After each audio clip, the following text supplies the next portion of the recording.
Nimic nu se compară cu o felicitare pe care o primim în cutia poștală.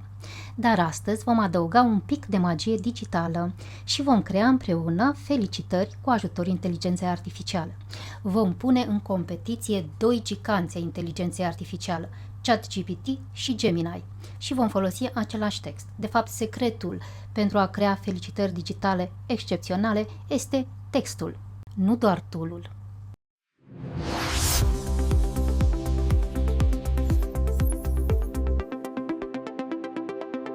Bun venit la Cafeaua de Digitalizare! Sunt Claudia, profesor de informatică și astăzi am un cadou pentru voi. Vă învăț cum să creați felicitări digitale. Pentru a transforma orice poză într-o felicitare unică de sărbători, folosim cele mai populare unelte, ChatGPT și Google Gemini. Modul de lucru este similar în ambele, atât în aplicațiile deschise în browser, cât și în cele de pe telefon. Pentru demonstrație am ales două poze cu mine. Să începem! Încep cu ChatGPT. Încarc o poză, selectez Creează imagine. Noua lui interfață de generare de imagini are ceva foarte util: template-uri sau presetări. Recent, OpenAI a introdus această funcție de creare rapidă a unei fotografii. Pentru noi, este perfectă funcția Portret de vacanță.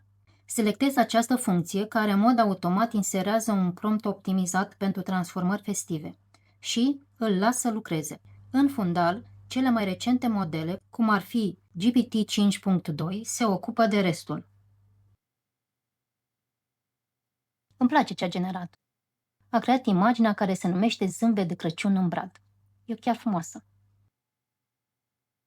O să copiez acest text pe care l-a inserat în mod automat ChatGPT atunci când am selectat template-ul Portret de vacanță, mă duc în aplicația Gemini și îl inserez ca prompt. Aici procesul este similar.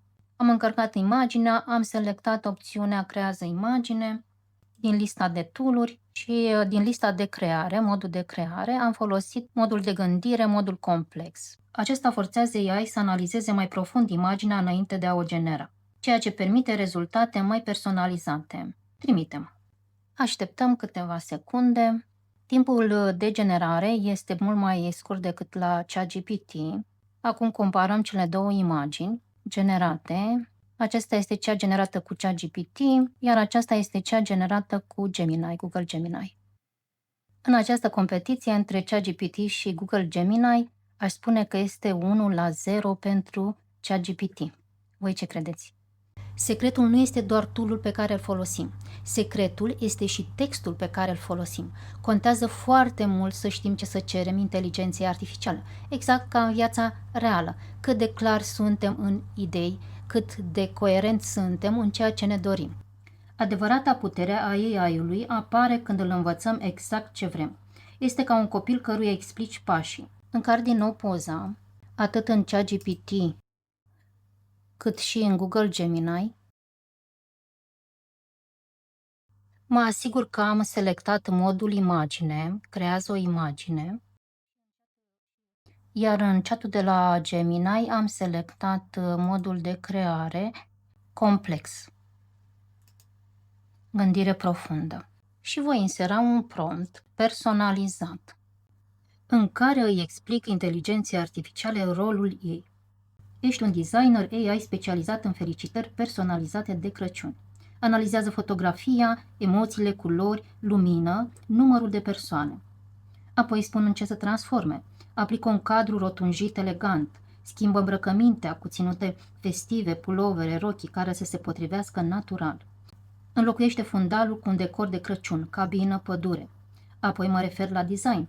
Alege o culoare de fundal armonioasă, roșu cald, albastru gheață. Adaugă accente discrete, fulgi de zăpadă, ramuri de brad. Păstrează compoziția originală și emoția. Lasă spațiu pentru un mesaj text clar. Învăț inteligența artificială. Care este rolul, cum să analizeze, cum să transforme și care să fie designul felicitării mele. Și trimit în ambele aplicații. Așteptăm să genereze și să vedem care va fi scorul de data aceasta. ChatGPT a creat felicitarea Crăciun fericit cu zâmbet cald. Mai așteptăm puțin să vedem. Deja Gemini a creat-o, este mult mai rapid decât ChatGPT-ul. Wow! Chiar a creat o felicitare frumos ChatGPT-ul, să vedem ce a creat și Gemini. Este frumos și ce a generat Gemini, îmi place îmbrăcămintea, mai simplu. Vedem că în spate este o fereastră și se vede zăpadă. Da, îmi place. Dacă stau să mă gândesc, cred că de data asta este 1:1 și 2:1 pentru ChatGPT. Dacă ceva nu vă place, puteți pur și simplu să transmiteți prin secțiunea de chat. De exemplu, putem să eliminăm un text sau putem să-i cerem să adauge elemente festive în scenă. Eu voi adăuga un spiriduș drăgălaș lângă mine, atât în ChatGPT cât și în Gemini. Trimitem și așteptăm puțin. Wow! Gemini e mult mai rapid, deja a adăugat spiridușul și chiar îmi place. Cromatica e foarte frumoasă. Așteptăm și ChatGPT, drăgălaș și spiriduș. Sărbători fericite cu elf și zâmbitoare. Asta este imaginea, așa a denumit-o ChatGPT-ul. Mă așteptăm puțin. Super, super fain. Îmi plac ambele, stiluri diferite, chiar îmi plac. Bun, să adăugăm totuși, vreau să-l adăugăm și pe Grinch. I-am scris să-l adauge pe Grinch lângă mine. În ChatGPT o să scriu și în Gemini. Și acum trimitem să vedem ce generează și unul și altul. Posibil să păstreze și spiridușul. Da, păstrați și spiridușul și l-a adăugat și pe Grinch. Să vedem ce face și ChatGPT-ul.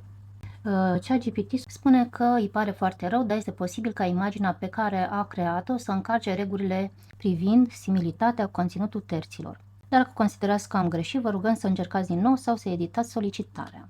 O să încerc din nou, pentru eu consider că a greșit. Văd că de data aceasta, spune că am atins limita, dar totuși va genera această imagine. Crăciun fericit cu Grinch și prietena. E fain, super fain, chiar îmi place. A eliminat spiridușul față de Gemini. Sunt diferite, dar ambele sunt frumoase. Nu știu de ce, puțin aș înclina spre cea din ChatGPT. Și pentru final, un bonus. Același principiu funcționează și pentru felicitările de anul nou sau alt eveniment special. Am pregătit deja promptul. Adăugăm fotografia. Adăugăm promptul și în Gemini. Încărcăm fotografia și să vedem ce ne generează. În ambele am selectat să creeze o imagine. Așteptăm. Gemini este rapid și a creat deja imaginea, aceasta este. Acum îl așteptăm și pe ChatGPT. La fel îmi plac ambele, dar parcă ChatGPT a fost mai bun și de data aceasta. O să-i spun să elimine calculatorul, ia să vedem.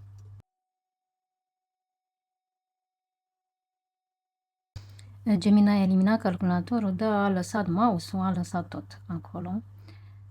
Bineînțeles că pot continua discuția cu el și până la urmă va elimina și masa, probabil va elimina și mouse-ul și tot ce-i cer eu să elimine din imagine. Dar să-l așteptăm și pe ChatGPT, să vedem el cum a înțeles această cerință. A înțeles-o mult mai bine decât Gemini. Bravo, bravo! Aș spune că ChatGPT-ul a fost câștigător astăzi. Voi ce credeți? Aștept părerile voastre în comentarii. O să las aceste texte pe care le-am folosit în descrierea videoclipului ca să le puteți copia, edita și folosi atunci când vreți să vă generați felicitări personalizate cu ajutorul inteligenței artificiale. Vă aștept la următoarea cafea de digitalizare. Eu vă mulțumesc că ați fost astăzi alături de mine la cafeaua de digitalizare și mă bucur că am putut să vă dăruiesc ceva de sărbători. Vă doresc sărbători fericite alături de familie și de toți cei dragi.